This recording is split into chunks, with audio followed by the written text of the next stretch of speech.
El mundo está más cerca desde el Caribe. Zona Franca de Barranquilla presenta la información económica en CB Noticias. Hola, ¿qué tal? Buenas noches. Aquí comienza la información económica en CB Noticias. El presidente Gustavo Petro arremetió contra la regla fiscal, indicando que no debe mantenerse, puesto que esta limita el rango de acción para hacer frente a la crisis económica. Ante este anuncio, el ministro de Hacienda, Ricardo Bonilla, aseguró que el pago de deudas no reactiva la economía. Es que prioriza pago de deuda sobre inversión.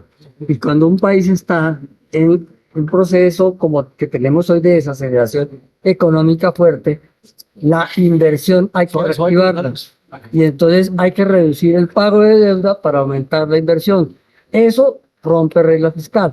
Lo que hicimos en el presupuesto de 2024 fue bajar 10 billones el pago de deuda y subírselos a inversión. Necesitaríamos poner mucho más en la inversión porque la reactivación económica depende de eso.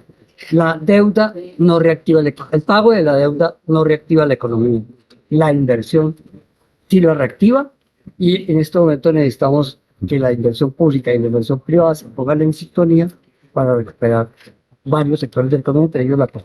Tras la reciente propuesta del jefe de Estado Gustavo Petro sobre eliminar la regla fiscal, argumentando que limita el rango de acción para hacer frente a la crisis económica, el presidente de la ANDI, Brooks McMaster, se pronunció para manifestar su desacuerdo ante dicho tema.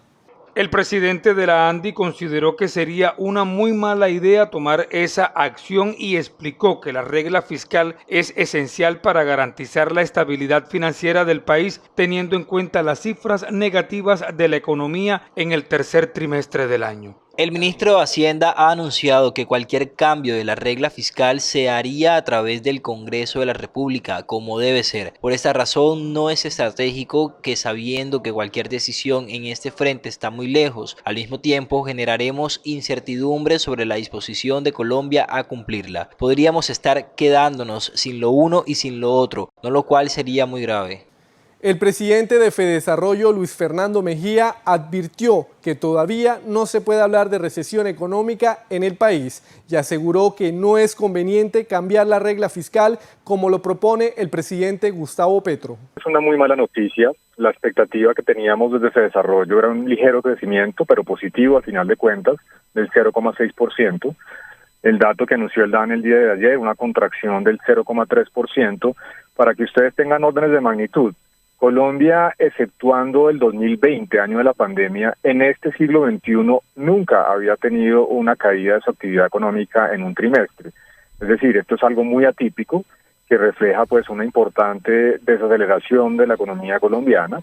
Todavía no estamos en recesión, para eso se requerirían al menos 2 trimestres consecutivos con crecimiento negativo, pero por supuesto pone en alerta varias dimensiones, los efectos que esto podría tener en materia de generación de empleo, de ingreso de los hogares y por supuesto hay que evitar que el último trimestre también tengamos noticias negativas en materia económica. Jaime Alberto Cabal, presidente de FENALCO, advirtió que si el cuarto semestre tiene un crecimiento económico negativo, entonces sí se podría hablar de recesión económica en el país. La caída de la industria, la caída de la agricultura, que son los sectores más generadores de empleo.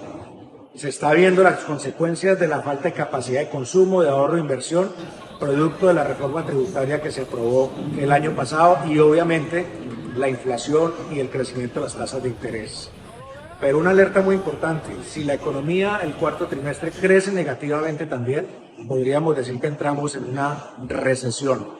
Por eso un llamado muy especial a abstenerse de aprobar proyectos de ley, los congresistas, que van en detrimento del comportamiento de la economía y de las empresas del país, como es el caso del proyecto de la reforma laboral que puso en el Congreso.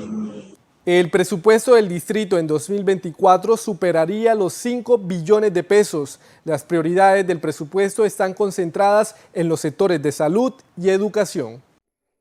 El presupuesto de rentas para la vigencia 2024 lo conforman los ingresos por clientes en un 88% con un monto asociado de 4.4 billones de pesos, de los cuales 1.9 billones corresponden a los ingresos tributarios, dentro de los cuales el impuesto de industria y comercio y predial tienen una gran participación. El resto está conformado por los ingresos no tributarios. El 10.4% corresponden a los recursos de capital con un monto asociado de 529.000 millones de pesos. Y el restante, que corresponde a 1.4%, a los establecimientos públicos con un valor de 72.000 millones. Y ahora la cifra. 224,53 billones de pesos se han recaudado entre impuestos entre enero y septiembre de 2023. En impuesto de retención en la renta se recaudaron 71.641.120 pesos. En solo renta se recaudó 49.311.191 pesos y en ventas 44.270.060 pesos.